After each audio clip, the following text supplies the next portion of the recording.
Hello, everyone. Welcome back to our presentation on the Genesis Codex. This is where we start getting into the diagrams. The Genesis Codex has the function of mapping out reality as best as we can so that we know where we are in a universe, that we know roughly how it works, and based on that knowledge, we can choose courses of action that optimize for it. We can make law that create the best outcomes for our people.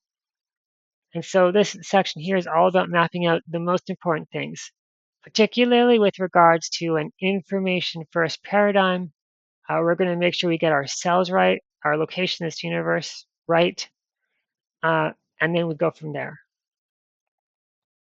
We will explore in depth 5 taxonomies in this video: the free will universe, a triune self, self-government from within, exteriorization, and the desire hierarchy. These taxonomies map out their respective areas of reality. It is critical to the operation of an advanced society that the people have this knowledge easily accessible to them. The source of this knowledge is thinking and destiny, and to the degree that we are mapping out reality and recognize this thing and that is the degree of codified interpretation over some of the material along with additional information and context necessary for our society. The Genesis Codex provides awareness of these concepts so that people can have a starting point and a hope of understanding themselves, but it does not explain how they work. The Genesis Codex is not a replacement for thinking and destiny, and you are encouraged to read it if you haven't done so already to get a much better understanding of what we will discuss in this video. One of the major goals with this society is to better encode knowledge of universal laws in its foundation and frameworks.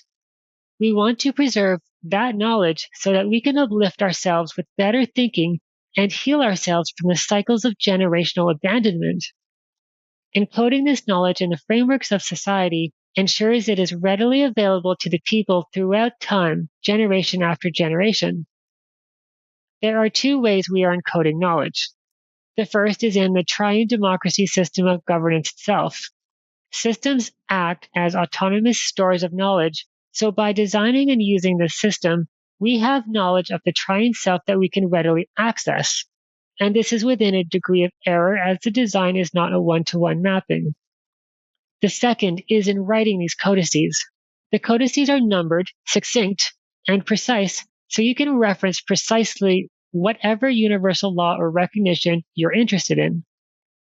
Explanatory notes are added to various articles for further explanation, background, and intent. It is not enough to simply state a thing, there must also be a why behind it. There must be context, because without the why, there is no meaning to the thing, and people may ignore it so that they can learn about the why. And if people are ignoring laws because no explanation was offered for why they were written in the first place, then that's just a recipe for chaos. The Genesis Codex is the first constitutional document to formally use taxonomies. A taxonomy is a hierarchical classification or abstract map of reality. Our codex includes a visual diagram for each taxonomy and then articles pointing out what is what. Since trying to understand the relation of abstract concepts can be difficult, the codex provides visual aids to help digest the material. All of that to say, we use diagrams in our Constitution as another way to encode knowledge. If you know how to use them effectively, then you have a lot of very powerful knowledge at your disposal. So with that, we start with section 131, the free will universe. Entry into nature from the all-inclusive one. Now this comes straight out of Thinking and Destiny. Percival's got a large dimensional system there. It's a hierarchy grouped in 4s, and then within each level in the hierarchy has both a manifest and an unmanifest side. And then within the manifest side, you go down the next level in the hierarchy, and it goes through about 12 or 16 layers of that. These are mental dimensions that you keep going higher up in your mind or lower in your mind until eventually you get down to regular physicality that we have here. And that's actually what we're going to look at. Percival describes it in Thinking and Destiny. We've drawn a simple diagram to show the sequence. And so that's our map. Here we have nature in a capitonym, well, not just a capitonym, it's in our named entity format, as well as the all-inclusive one. So the whole thing is one being, whatever that means. It has 12 presences. These are archetypal things that will map to what are called presences in the law of thought. The thought life cycle has like 12 of them. Consciousness is one, motion is another, substance is a third, and breath is another, form, those things. We may have mentioned sameness at some point. If we haven't, that is another one as well. That's what happens when you learn from a thought. So the free will universe is part of an all-inclusive one, which contains 12 archetypal presences. So we go 1, we go 12 presences, and then we go into nature. So nature is this giant reality construct in which we exist, but it's under the 12 presences and it's a part of the one, in the manifest side of the one, let's say. And so nature has a specific definition. It works a certain way, and it's generally an unconscious machine-like thing. It follows the laws, and then we all exist in that construct. So you'll see as we move on, there is an aim within this codex of exiting nature or not allowing nature to control you. And that's super important for your evolution. And so here you can see this is what we're referring to as nature. This is our entry point into the whole thing, universe called nature. Construction of the primordial elemental spheres. So under nature, we have spheres. Each sphere is a vast primordial and fundamental domain of the elements. So in Thinking in Destiny, it works with the elemental system, the archaic elemental system, fire, air, water, and earth. And maybe these archaic elements are not so archaic. Each child sphere is a unit and is contained within the manifest side of the parent sphere. That's going to be really hard to understand. That's okay. You have to read Thinking in Destiny to understand it, to know what a unit is. Because unit's not defined in the Codex, it's defined in Thinking in Destiny. A unit is the basic structure of a thought, the passive and active side of a thought, the manifest and unmanifest sides of the thought, and the parts of it that are in nature or not, and the various presences that influence a unit through the course of its evolution. And so it's not just that fire is under nature and air is under fire. It's that air is in it's that fire has both a unmanifest and a manifest side. And in the manifest side of fire sphere, that's where you have the air sphere. And that's drawn better in Thinking in Destiny. We're just doing a simple linear diagram here so you at least have awareness of these concepts. Then the knowledge can come to you later through study and osmosis of what it actually is. Yeah, I don't actually expect anybody to know these things. And if you were to join Triunia, you do not have to know them. They're there in the frameworks of the society so that you get some acquaintance with them. And I hope that it comes to you, that knowledge comes to you through some kind of osmosis. But that's it. There's no forced knowledge on you or anything like that. Um, it's just a philosophical system upon which it's built, and it's in our frameworks. And with this knowledge, we can then set more accurate and higher level frameworks and policy and law. And because of that, we can then unfold a better functioning society that does not go into tyranny for humanity. And so the fire sphere contains the order of the knowers, the air sphere contains the order of the thinkers, the water sphere contains the order of the desirers, and the earth sphere contains the Triune Self. I'm not going to explain those things in here. That's for thinking and destiny to explain. I'm just saying they exist and this is where they are. Worlds in the Earth sphere. So just as we started going from one into nature and then nature all the way down into the Earth sphere, now we go into the Earth sphere and end up at the invisible physical world or the realm of permanence. Okay, so let's unpack that a bit. The light world is a unit and is contained within the manifest side of the Earth sphere. Each child world is a unit and is contained within the manifest side of the parent world.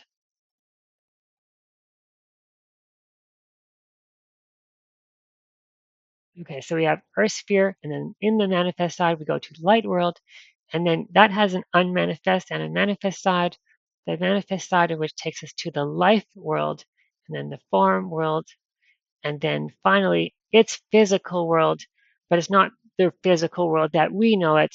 This is the invisible physical world, which has a special name called the realm of permanence. So the light world contains the noetic atmosphere of a triune self. Now, this term atmosphere, it's like space or sky. And so you can think of it as the space where knowledge, noetic, exists in the mind of a triune self. In the high level advanced mind of a triune self, a dimension, let's say, that's going to be hard to conceive of, but that's where knowledge is, the light world. And the life world contains the mental atmosphere, the thinking operations of a triune self, and the thinking matter, like thoughts. And the form world contains the psychic atmosphere of a triune self. That's going to be emotions and other psychic things. And then the invisible physical world is also known as the realm of permanence. Okay, so now this is a special place. It's a point of interest. The realm of permanence is a point of interest on this map. Knowledge of how it might work can help a society align with it culturally such that the society can act as a scaled down version of the realm of permanence and reap the benefits offered from such a mirroring. Okay, so and to better explain that, I also have a thought exercise about why this place is kind of special and important. So consider all the inhabitants of the realm of permanence as powerful immortal beings that can alter reality by thought. If you've ever had a lucid dream or astral projection experience, you know what that's like. Now imagine you're in a reality with everybody around you and they can all do that. Now, if you're standing in the middle of your city and you're just the random people that are there, would you be comfortable existing in that city with all those people and they all had that exact same ability? They're all powerful, immortal beings that can alter reality by thought. Are you comfortable with stupid people being able to have those abilities? Yeah, it can get very scary. Unintentional injuries to each other must be avoided because in that realm where everything is a thought and is spiritual, um, injury is like a spiritual rape. And so it has to be avoided at all costs because it hurts the psyche and that can be traumatic. So, how could their behavior be governed without trespassing upon their sovereignty? So, you can't have a government in the realm of permanence that's a trespass upon individual spiritual sovereignty. But then, how does everybody cooperate and work well together? We learn and train in the visible physical universe, that's our universe, to qualify for the realm of permanence. And I would suggest that a good, healthy study of morality and how it scales can help qualify for the realm of permanence. And that if a society is able to do that very well, then that society is going to reap a lot of benefits to doing so, not the least of which will be exploring the universe peacefully instead of being quarantined.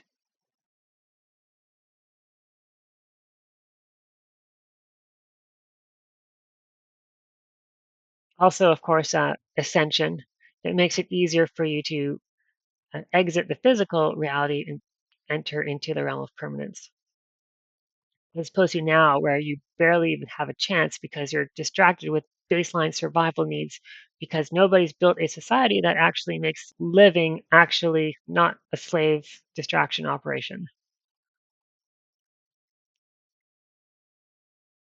Planes in the realm of permanence. So now we're stepping into the realm of permanence, and then these are further dimensions below it. The light plane is a unit and is contained within the manifest side of the realm of permanence. Each child plane is a unit and is contained within the manifest side of the parent plane. So within the invisible physical world or realm of permanence, we have planes: light, life, form, and physical, just like the worlds above. Light, life, form, and physical. And that gets us into the temporal human physical world, which is another point under the physical plane.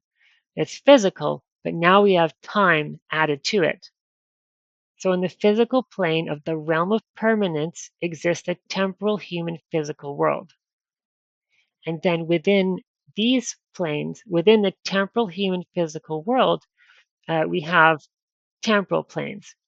So where the first set of planes, there's no time in any of them. They're just like eternal. These ones now have a function of time applied to them. The temporal light plane is a unit and is contained within the manifest side of the temporal human physical world. Each child temporal plane is a unit and is contained within the manifest side of the parent temporal plane. Now, I believe I have called them temporal planes, and Percival does not make that distinction. I have done it to make it clearer that we're dealing with planes that have a focus on time. So we have the temporal light plane, temporal life plane, temporal form plane, and temporal physical plane. And so temporal human physical world goes down into temporal physical plane. And then now we're getting into physicality, the actual physical universe. And we have states of matter within the temporal physical plane. We've already done time, now we've got states of matter. Each radiant matter is a unit and is contained within the manifest side of the temporal physical plane. Each child state of matter is a unit and is contained within the manifest side of the parent state of matter. So time in the physical plane, now we have radiant matter, airy matter, fluid matter, and solid matter, or fire, air, water, and earth again. Radiant is radiation as well. And so that's the broad categories for states of matter. And then we have substates of matter inside the solid state. So solid matter is our starting point here. And we go, each radiant solid substate is a unit and is contained within the manifest side of each solid matter. And each child substate of matter is a unit and is contained within the manifest side of the parent substate of matter. So for solid matter, we have radiant solid, airy solid, fluid solid, and solid solid substate of matter. But these combinations apply to every state of matter. So you can have radiant radiant, radiant airy, airy fluid, and so forth. We've just covered the one set going directly to the visible physical universe here. And then this is out of Thinking Destiny. The radiant solid substate contains the stars. The airy solid substate contains the solar universe, the sun. The fluid solid substate contains the moon.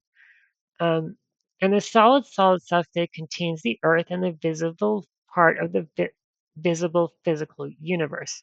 So inside the solid solid substate of matter, we have the visible physical universe, the free will universe that we know. And the rest of this categorization is related to the idea that we don't actually see with our eyes the universe as it is. What we actually see is stuff that is refracted by the atmospheres of the different worlds and planes and whatever. So again, I have a limited understanding of this, but it's written here so that we know it, and hopefully we can, in the future, understand it better. Probably future generations understand it better. And so, and that's the end of the taxonomy from thinking in destiny. And then I added this last part so that we can anchor it to Earth. So the visible physical universe contains the Laniakea supercluster, which contains the Milky Way galaxy, which contains the solar system, which contains our planet Earth. So now we know where we are in this giant universal taxonomy. And so to clarify, while the universal hierarchy described above from 1311 to 1317 is predominantly of a mental character, so all of these things are like mental and psychic and noetic classifications or so. This last one, 1318, is physical. It's a physical classification. All of this occurs purely within the visible physical universe. But this is a human categorization. And so that's a lot of taxonomy stuff, but it's there so that we know where we are. And that's all its purpose is. We don't use a Big Bang or anything like that. You can find a lot of allegories for how this universe works if you think about it in smaller scale, like a movie or a computer game with a lot of players in it, an MMORPG.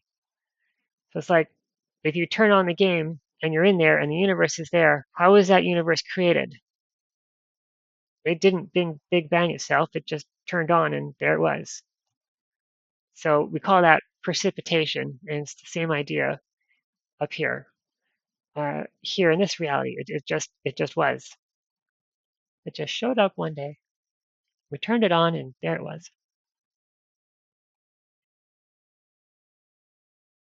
What's scary is there's this idea that it might step down again into a machine world. And that's something that we create through computers and stuff. And then you get your virtual reality that locks you in there. And then like all they can do is what the code tells them to do. They can't actually do anything outside of that. But that would be another dimensional step down where the matter gets even thicker than what it already is. That's not a good thing for humanity, though. The point is to go down to learn and then to go back up to ascend out of matter. And if you build machine world, that's not really going to happen. Okay, so why evolution? This is why. 132, a triune self. And so this is why Triunia is called Triunia, because it's named after triune selves. It's named after you. You are a triune self. So here's a definition of what you are and how you work. So 1321, triune self. Quote, self-knowledge of the triune self. The triune self knows itself to be an eternal knower and thinker and doer as a triune self. That's a quote from Percival. You are a triune self, an individuated and intelligent three-part, hence triune, incorporeal entity inhabiting a human body. You are not your body. You're the spirit or the intelligent incorporeal entity inhabiting that body. And this is how it works. So here's a diagram based on, this is a soul diagram. It is based on the work in Thinking in Destiny. And I've drawn it to be as accurate as I can possibly get it with as much information in there as I can. Of course, there's limits to what even I can do. It is an incomplete diagram. It's the most accurate that's been drawn to date, but it is not complete. It does not present the ayah, and the breath form may not be accurately depicted. I is because I don't know what that is or where it should go, not really. And breath form is this box in the center here, kind of an awkward presentation, but that's what I have. The breath form is two parts, a soul, the passive part, which is in the psychic form area, and the active breath part, which is in the physical area. And it's a union of both of them. So the soul exists and has a place, but it's integrated with nature, I believe through the Aya in some capacity. It is controlled by the breath of the breath form, the active part. All of this is you. This is a system diagram of you. It's in English, and it's a soul diagram. And so this is like the most advanced soul diagram that's ever been created. And it's in English, so it's easy to understand. You don't have to go to some other system in some other language and try to understand what they're talking about. It's right here presented in system science principles. So we have you in the center, your witnessing part. You are conscious through the conscious light or light of the intelligence. If you were to map out the different parts of your being, you would come up with classification of minds and faculties. The minds are the major parts.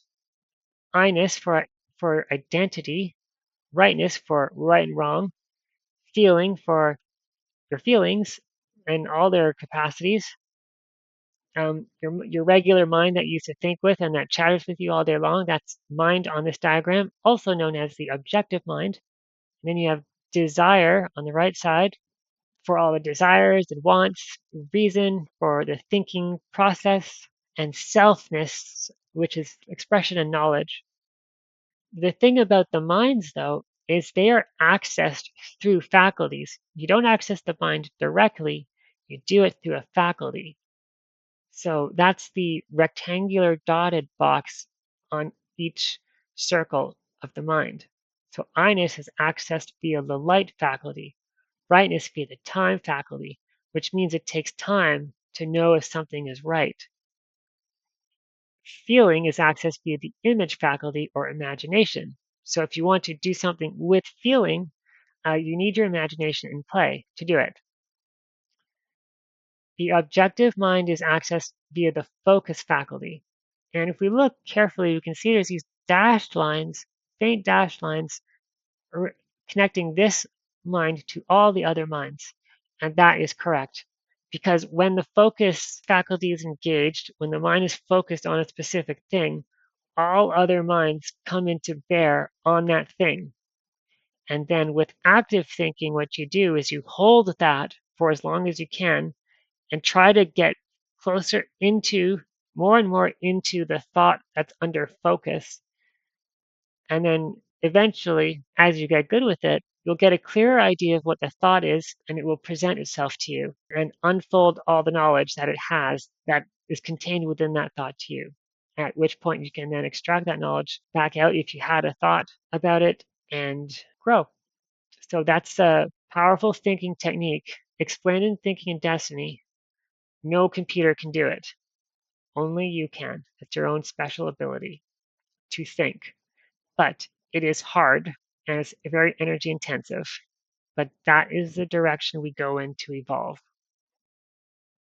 And then we have the reason mind via the motive faculty and the selfness mind via the I am faculty. The I-ness and selfness minds are in the noetic atmosphere and are parts of the knower. So you're a three-part being, a triune self, a trinity, also known as a holy trinity. The three major parts are knower, thinker, and doer. They exist in the noetic, mental, and psychic atmospheres. And in nature, the physical universe, we have our body, our physical body. And so I-ness is the passive side, and selfness is the active side of the knower. Rightness is the passive side, and reason is the active side of the thinker. And then feeling is the passive side, and desire is the active side of the doer. And then all of this together makes up you. And you are separated from the rest of everything else that is conscious through your boundaries. And self respect is what you do to protect that boundary and keep its integrity intact. So self-respect is extremely important because it keeps this thing in proper working order.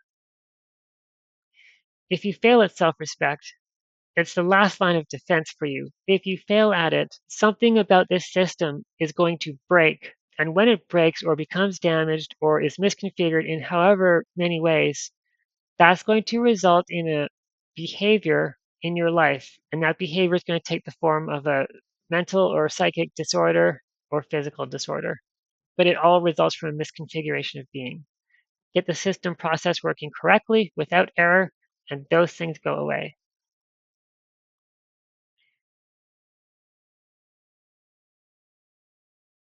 A lot of what I just said is basically explained in these parts here. So I'm just going to read through them. The knower. A triune self is conceptually a three-part being. One of those parts is the knower, which itself is composed of a passive I-ness mind, alias I-ness, informally identity mind, and an active selfness mind, alias selfness, informally knowledge mind. And so here's a diagram pointing out the faculties that access these parts through the knower. Access from the conscious intelligence of a triune self to I-ness is via the light faculty, and to selfness is via the I am faculty. And the language like this is used because we're taking this now to a science, basically. It's not enough to simply leave these things broad and not really well understood. They have to be well understood so that we can detect when something injures them, so that we can stop the injury from occurring, because at scale, that's very harmful for the society. Also, since it's a tyranny, manipulations and coercions that take advantage of injuring your being and misconfiguring it, and you not knowing any better, those things need to be detected and thwarted as well. And so the Genesis Codex sets up the foundation to allow that to occur.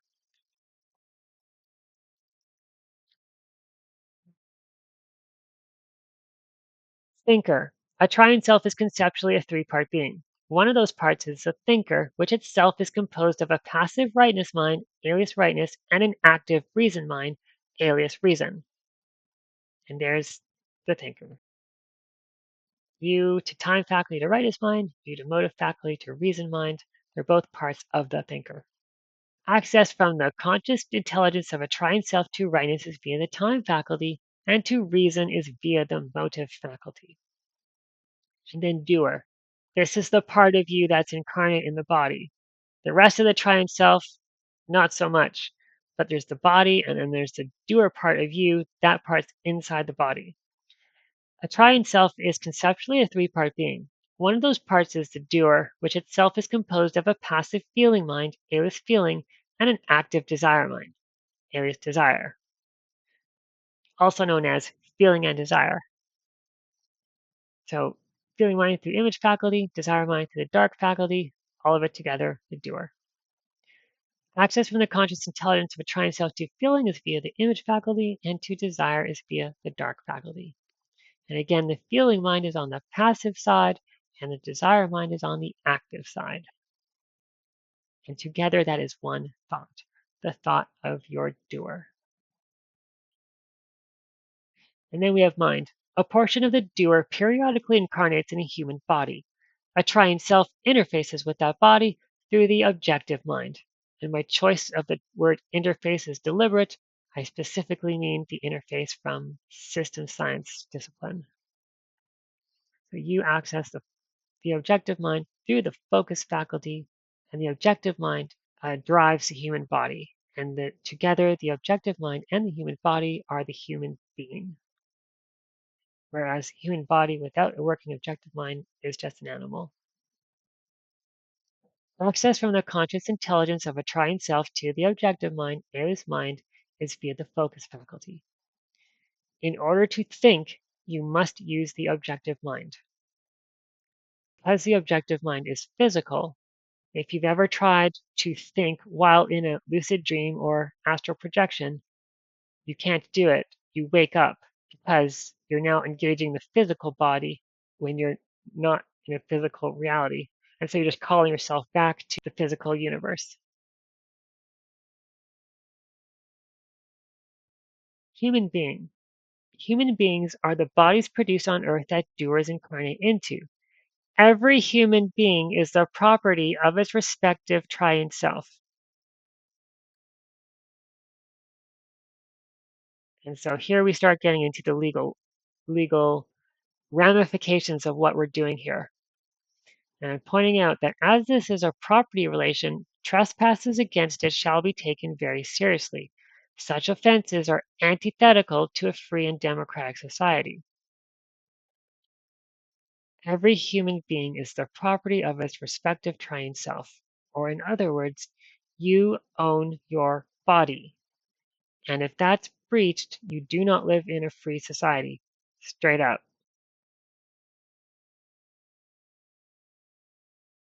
So that's your basis of freedom. And now the task is to scale that into a society. How do you do that while still balancing everybody's needs?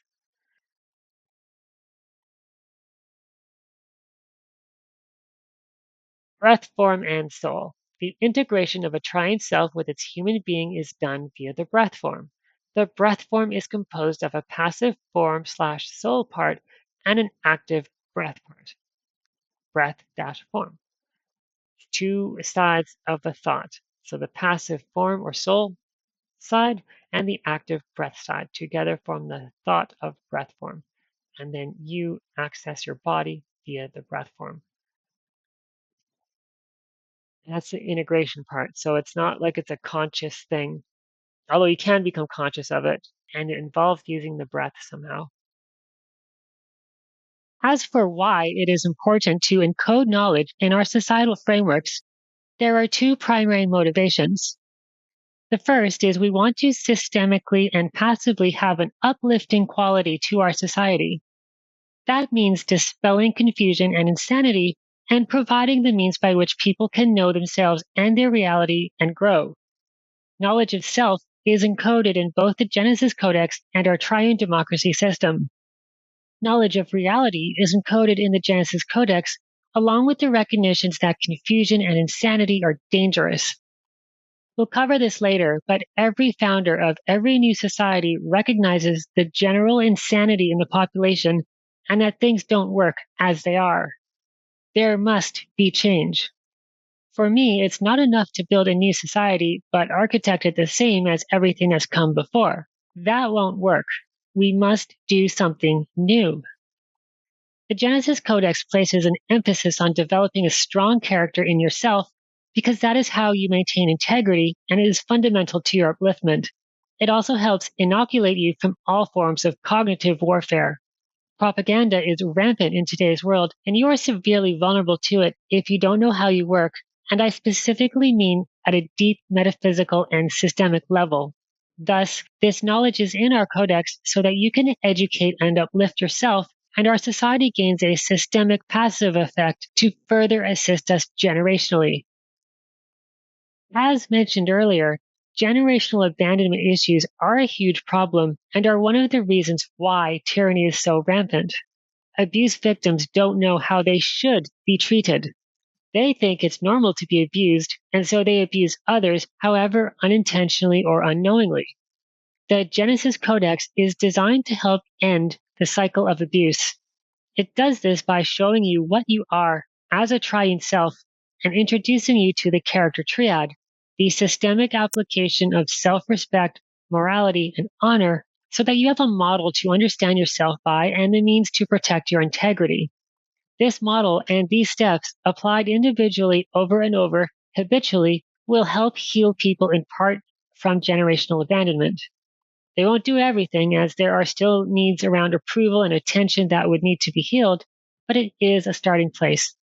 A starting place that, when scaled up to everyone in the society doing it, makes for a healthier society when these issues won't be the major obstacles they are today. We thus encode accurate universal knowledge in our charter so as to generate a passive society-wide uplifting and healing capability. Self-government from within, the basis of freedom, in other words. The thought process. The thought process is the internal operation of the minds of a triune self in sequence. Rightness to feeling, to desire, to reason, back to rightness. And so this is the same graphic we had before of the Triune Self, but this time we're focused only on the thought process. Everything else has been blurred out. And so we see that the rightness mind guides the feeling mind via conscience, which prompts the desire mind to agree with the reason mind via realization. And then the reason mind controls with the rightness mind together in alignment, whatever it is you're thinking about. And so all of these have to be in sequence and in alignment. And this is what self governance is. So self government from within. In government by law and justice, rightness guides feeling, which prompts desire. Desire agrees with reason. Then feeling and desire are controlled by rightness and reason. And so here's the operational part. Feeling and desire are controlled by rightness and reason. The disciplined use of these minds are properly controlled by you when you understand how to work with them in a right and reasonable way. And then and only then do you have self government from within, and law and justice can actually occur. Now, neither law nor justice can be had by deviating from this process. No exceptions. The thought process and the minds involved are the property of the Triune Self. They shall not be trespassed upon. These warnings exist because this process can be corrupted. I've shown you only one direction that they're working in, and that's the proper direction. But there are other directions, or there's at least one other one, where desire overrules rightness to get what it wants so it can experience feeling. It looks kind of like an X shape. And that's not good. That's expedient, short term thinking. It's instant gratification. And it doesn't lead to evolution at all or very well. But more to the point, it exposes rightness to manipulation and coercion. Because then, if the rightness part is being overridden, you still have a conscience or you still need to figure out what's right and wrong in order to think. But if you can't use your rightness mind, what do you do instead? Well, you go to a book or something, or what somebody else says. You go to some rule. Well, that's perdition by or through the rule.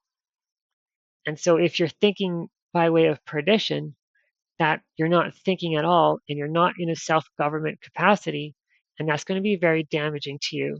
You can't grow in that situation.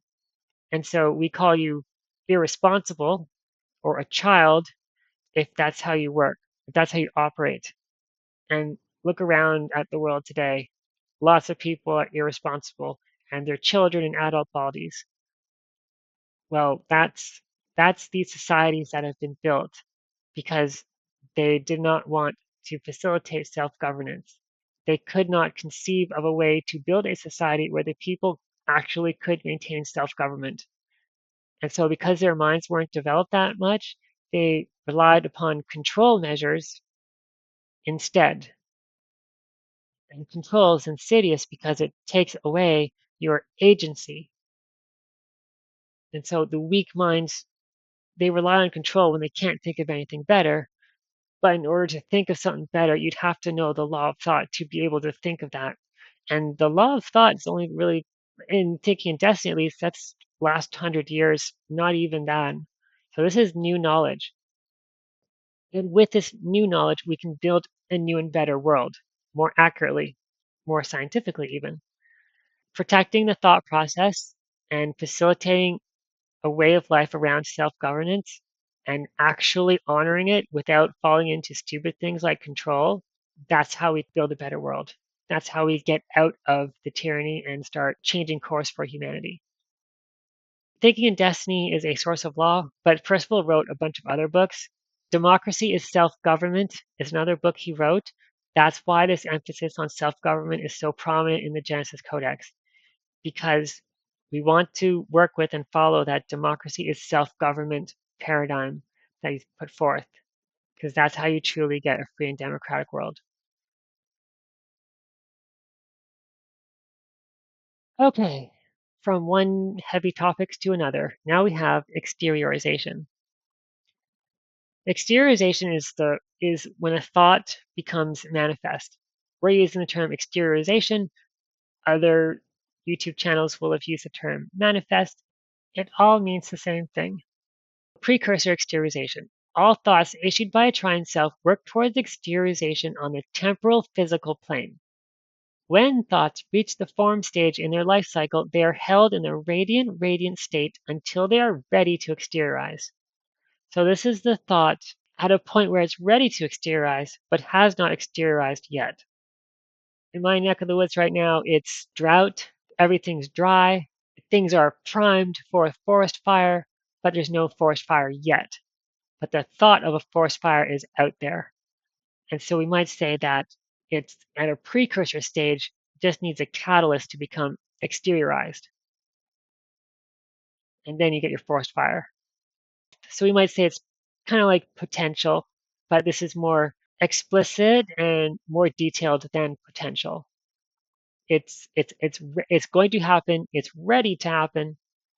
It just hasn't happened yet because there have to be certain things in play for it to happen. So a thought goes through the temporal physical plane, through the radiant state of matter to the radiant substate of matter. So this is knowledge. This is fire elemental, and it can be an object, action, or event. Thoughts exteriorize as objects, actions, or events. The world is a forum for objects, actions, or events. Okay, so definitions here. Definitions of exteriorization and manifestation. Exteriorization. An exteriorization is the act, object, or event that was the physical impression in a thought before it was exteriorized as an act, object, or event on the temporal physical plane as physical destiny. That's from Percival. That's Thinking Destiny. Straight out of Thinking Destiny. Exteriorize is the process of transferring the exteriorization of a thought from the radiant state to the solid state in the temporal physical plane during its physical destiny in the form of an object, action, or event. So we have before, now we have during, next comes after. Exteriorized. Exteriorized refers to the object, action, or event in the solid state on the temporal physical plane that is the physical destiny of the thought from which it originated after exteriorization, and is the destiny because your thinking determines what you will do, which determines what happens. So thoughts become destiny, especially if you are attached to the thought. Then as the thought runs through the law of thought in towards exteriorization, the behavior of that thought is going to become your laws. You're bound to it. And so you're going to participate in that exteriorization, like it or not. So you want to be careful what you attach to because you don't always want to experience every single thing that can be destined. Manifestation. So manifestation, manifest, and manifested are all synonyms of exteriorization. Okay, so now we have an exteriorization matrix. Time, condition, and place and a human body form the matrix by which a thought is exteriorized. I said exteriorizations needed to have certain things in place before they could actually exteriorize. And so that's what they are: time, condition, place, and at least one human body. All four factors must be satisfied for the exteriorization to exteriorize, for the thought to become manifest.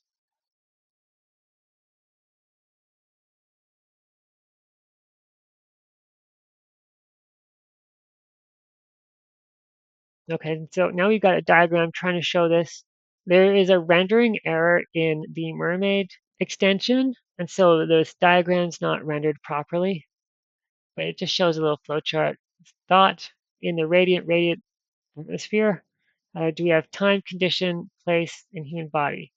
If no, go back. If yes, go to the exteriorize in the solid state. Radiant state, solid state. Okay, and then we have the exteriorization result. And it's just a diagram that shows the whole process, nice and neat and organized. So we have a thought, and it goes through all these planes, temporal physical plane towards the radiant state of matter exteriorization, where it will now exteriorize as an object, action, or event. So its precursor is ready to exteriorize in the radiant state of matter. Then during exteriorization, it steps down through radiant fluid, radiant solid, and then through the solids, airy solid, fluid solid, solid, at which point it is exteriorized as an object, action, or event. And so that's the whole sequence. That is how a thought becomes manifest. That's how a thought enters from the mental atmosphere into physical reality. Information first. If we can get competent with our thoughts in the mental atmosphere, we can get competent with what happens in the physical reality down below so that our reality can be just better than what it is. I believe this is the last taxonomy, the desire hierarchy. This one's special. It's really important. The Triune Self is also very important, as is exteriorization, but this one's also really good. So desire hierarchy. By virtue of 1411, the law of thought, so here's another referencing something ahead of where we shouldn't. When one thinks and issues a thought, an aim towards the desire is embedded in it. When one thinks and issues a thought, an aim towards the desire is embedded in it. And that's so that's thinking and establishing a destiny in it. At some point, that aim will exteriorize in the future. But here's the thing, we can categorize those desires. Desires can be categorized. The top level categorization of desire is either for self-knowledge on the intelligence side or sex on the nature side. Within nature, sex has four primary desire branches: food, possessions or wealth, fame, and power. These four primary desires form a second level of categorization and each have innumerable offshoots in their category. By this categorization, every possible desire in nature can be linked in a hierarchy, and that's displayed here. So self-knowledge is outside nature on the intelligence side, whereas every other desire is going to be in nature at some point, in some way. Sex is the first one. You can't get true self-knowledge until you can master sex. It's also like the last, I don't know, challenge or something to get through before you can exit nature. And nature will tempt you. This is where the temptation comes into play. They're all temptations, but this is the big one. And below it, we've got food, possessions or wealth, fame, and power. And then any of those can have any number of desires below them as well. And so that's what that thing's showing. And so it's a hierarchy of desires. And if you can master your desires, it sets you up to not be influenced by nature because nature is always going to try to influence you all the time until you learn not to be influenced by it. It's like a bicycle with training wheels. The training wheels control the bike until you learn to control it and you don't need them anymore. Same thing with nature and its impressions upon you, which will be in the form of a sensation or feeling. So it will impress upon you through food, tempt you with possessions or wealth, give you sensations of fame, and thrill you with desires for power. And if none of those work, then tempt you with sex. And then if you give in there, you're stuck in nature. But if you resist it, if you overcome it, if you don't let it control you, then finally you can, those thoughts won't have any power over you because each of these are like master thoughts. And then you extract the knowledge that's out of the thoughts, and that gives you self-knowledge with which you can balance yourself and exit nature. And that brings us to ascension. The path towards spiritual ascension and exiting nature requires mastering every desire in this hierarchy and learning what to do and what not to do for each one. Through proper thinking, the desires can be mastered without necessarily experiencing them as destiny. So, yeah, you don't want to experience every single thing as destiny because some destinies are undesirable. Like, do you really want to experience what it's like to burn in a forest fire? No, that's very unpleasant. But if you can think about what's being done, you can avoid that. And if you can think in a way where you're not attaching to thoughts, that also helps you to avoid that. And so this is actually very important. And I'm starting to think the desire hierarchy might actually be the tree, what's known as the tree of knowledge. And here is why. If every thought holds knowledge of itself, including what to do and what not to do for itself, and nature holds every thought, then all knowledge in nature can be accessed via thoughts. Nature can be thought of as a database of knowledge, with the abstract tree, which is this diagram. It's a tree diagram technically, but it's abstract. It's just showing thoughts. It's not an actual tree. So with the abstract tree above acting as its index, databases use indexes in order to access their records efficiently and quickly. And so we can get to all the food desires just going through nature, sex, food, done. There's the food desires. We can manage them as a collection. Same with the possessions and the fame and the power and the sex desire. And I should clarify, sex here doesn't necessarily mean intercourse. It means the polarity of opposites generally, and the balancing or lack of balancing of them. So it's duality and the opposites in play and how they relate to each other. That's the sex desire, abstractly. Basically, using this, the desire hierarchy means as an index means I can get to every single thought in nature and know how to work with it. And that's super useful and super powerful because then you see a meta pattern and it just makes everything so much quicker. So you don't need to go and master every single individual thought. If you can take the entire category of thoughts and just master that, learn it all, and then be done with it. So it can really accelerate your knowledge gain, and thus the desire hierarchy might also be the tree of knowledge. So this is how you can mentally work with nature. And I think that's super powerful. Oh, I forgot one of the major points about the desire hierarchy. And it's this idea of intoxications. It's not covered in the Genesis Codex. Maybe it should be, but the idea is that someone can be intoxicated with any of these desires. Percival actually writes about this in the Word magazine. That's the major desires, and of course, the smaller individual ones can also have intoxications. But the point as it relates to societies, and you know what intoxication is. Alcohol intoxication falls under food, gambling, wealth intoxication falls under possessions, and so forth.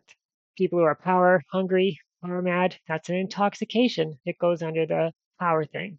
And of course, sex addict is another intoxication. But we're talking about societies here. And so these individual intoxications also scale up to the society. So the character of the society can become intoxicated with, let's say, alcohol intoxication en masse as a population. So it could be that the country gains a reputation of being drunk or drunkards. That could be a thing. More relevant today is the wealth intoxication. Corporations, their primary objective is to pursue profit, and then the social support comes secondary. And so that can be also be an intoxication and its aim because they are unconscious in their direction, but also in their travels through nature. That's so a corporation is unconscious and it travels through nature, and therefore thinking about everything in terms of a corporation and wealth management, that could be considered an intoxication if it goes too far. That is a problem today because when you have a society run by only one of these desires, then the society is ignorant of the rest of them and how they play out, and thus the society is going to run afoul of the universal laws, specifically the law of thought, and that's going to eventually collapse the society at some point in its future because it's introduced an error by means of ignorance. So a proper functioning society does not allow any of these desires to control it or gain control of it It won't allow itself to fall into intoxication. And as it works out its leadership and resource distribution and culture and all those things, it won't let any one of these have control over the whole thing, because that's an error. It's a mistake, and it can be fatal to societies. So intoxications are a thing, and using the desire hierarchy, you can see how they apply to nature, both individually and also at scale. Two additional points: democracy and separation of concerns. Democracy means the right of command is with the people. It does not mean that it's with businesses, which are just thoughts. And it also does not mean majority rule. That's a system design issue. So because they're thoughts, when the right of command in democracy is with the people, then you're acting in accordance with universal law. You're acting properly. They can act together and make law in recognition of universal laws. And they can change course and compromise and all the other things that they need to do. But a business, because it's a thought, it operates by singular aim, and it's just going to go unconscious through nature. It's very improper to have thoughts set the rules of a society. That doesn't make any kind of sense. And it's actually a kind of perdition, or a progenitor to perdition. And so it's very inappropriate to have a business set the laws of a society, because what they're going to do is they're only going to arrange the laws such that they capture the market essentially, and they reconfigure the society so that the business maintains more profit, because that's its aim. And so it's actually very dangerous to a society to have businesses set the laws and make the laws. That's why it is corruptive in nature. And this actually leads into separation of concerns as well. So it's not just that we don't want thoughts that pursue wealth or profit or businesses or corporations or any of those things just having control over the society. We don't want that in general. Humanity has already learned separation of religion and state. That is actually the desire for fame and power. Well, let's say desires for fame setting the rules of the society, whereas businesses is the desires for possessions or wealth setting the rules for a society. You already know about tyrannies and dictatorships where desires for power set the rules for a society. And I don't think we've actually seen one where desires for food set the rules for a society. Maybe if there's a grocery cartel that happens to own the country, but then that's the same as the business one. Right. So we have separation of religion and state. And with Bitcoin, we have separation of wealth and state. And so that's one thing that can prevent, where the rules of society don't need to be determined by whoever owns the money, which I think is how societies normally work and are formed, but they don't have to be. Separation of concerns here is also a good idea. And in fact, it's a good idea as a general system design principle, and we can extend it. We have separation of fame and separation of wealth. How about separation of all thoughts from the operation of the state? And by that I mean, don't have the state run itself by values, among other things, because a value is just one side of the thought. It has its corresponding vice, the opposite, and it will balance. Let's learn and become very proficient in the law of thought and work with thoughts at some competent level. So we take our thinking and we take the way in which our society operates above the level of being controlled by thoughts. And now we're in a position of awareness over them. So no one thought or idea has control over the society, and not any one of them is allowed to reconfigure the rules of the society to further its own aim. We do not want that.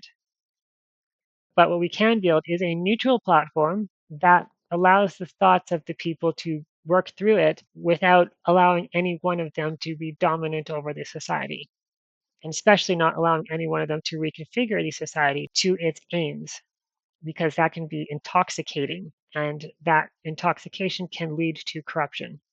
And so we don't want that. This desire hierarchy can help us navigate and understand thoughts in nature. And because we're aware of them, we know here's a giant tool that we have in the design and operation of a society. And we can know, okay, here's what to do and what not to do for each one of them, each one of these thoughts, and the entire index of nature as a whole. And with that knowledge, we're in a position of kind of like an overseer position over all of these operations of nature. And from that position, we can make better policy and we can make a better society. And so that's the goal of this project. Let's get to that position. Let's build the frameworks that enable that possibility. And then let's cultivate a culture. Let's build a culture. Let's build a people who are capable of doing that. And then the world should hopefully be a better place in however long it takes to get there. Thank you for watching this video, and I hope you found it interesting and inspiring. There is a solution to tyranny. This is it. Your best thinking brought you here. The system's purpose is what it does. It's time for better thinking and a better system. In this video, we explored the taxonomies defined in the Genesis Codex. In particular, we looked at the free will universe, a triune self, self-government from within, exteriorization, and the desire hierarchy.